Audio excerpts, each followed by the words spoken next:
After using VR to make physical art, I'm honestly questioning the line between science and magic. It feels like a cheat code, but it's not cheating. It's real, fun, super fast, and I'm going to show you exactly how it works. And why it's the best way to get digital art onto a physical canvas. You can do this with a Quest 3, or in my case, a Quest 3S. Not sponsored. And the app Contour.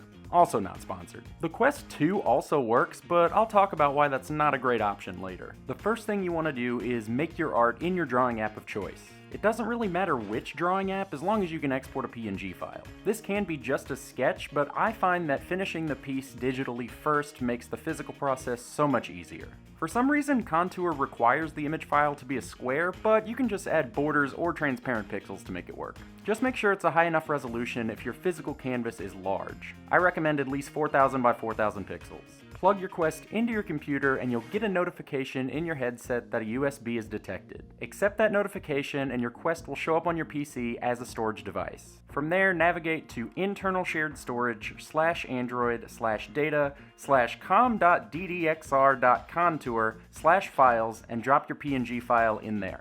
I know, it's a ridiculous file path, it's fine. Load up Contour on your Quest and boom, there's your art. Contour then lets you pin your art to any surface. You can scale it and adjust it to fit your canvas however you like. This can be a little tedious, but once you do it once or twice, it's really easy. Really quick while I have your attention, if you like what I'm doing here and want to support it, I just started a Patreon. I'll be doing weekly unedited artist video journals, I'll have a secret shop with exclusive Patreon-only prints, and even a way to get your ideas onto my art. I would really appreciate your patronage, but if that's not your thing, at least tap the like button to help me out with the algorithm.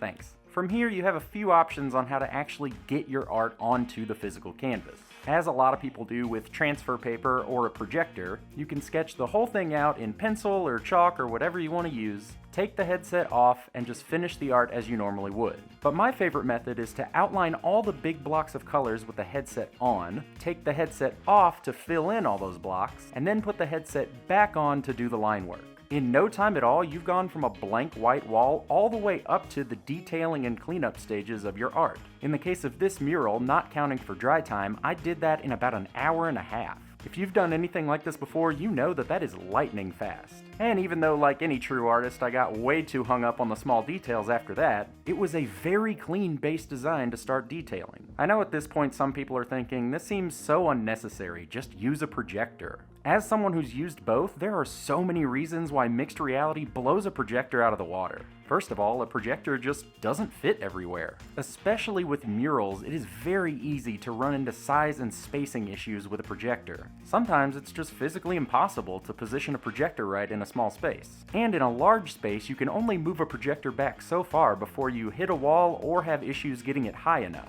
The second reason this VR method outclasses a projector is the setup time. I know I mentioned the placement of your design in Contour being a little tedious at first, but compare that to how tedious a projector can be to line up. Getting it in the right position, adjusting your image and skewing it so it fits the canvas perfectly, and if your projector gets bumped, you gotta start all over again. Another reason I choose mixed reality is lighting. When using a projector, if you're not in a pretty dark room, you can barely see your art. And when you're outlining the art, you have to constantly dodge the light to not cast a shadow everywhere. It's kinda wonky. With VR, you can trace your art in a normally lit room, although you do want to avoid direct sunlight. I'll talk about that in a little bit. And in case you need one more reason, let's talk about opacity adjustment. In Contour, when you're in drawing mode, it is so easy to pick up a controller and turn the opacity up or down, or flick the design on and off entirely with one button. It's so easy to see where you've already drawn. You can kinda do this in some ways with a projector, but none of them are as easy as Contour.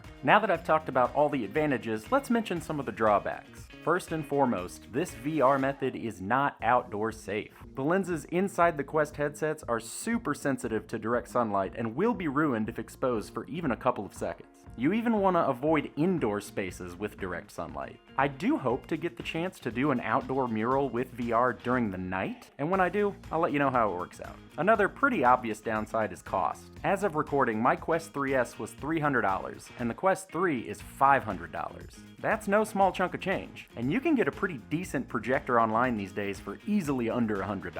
I think I got mine for like $60, but hey, you can find a Quest 2 really cheap.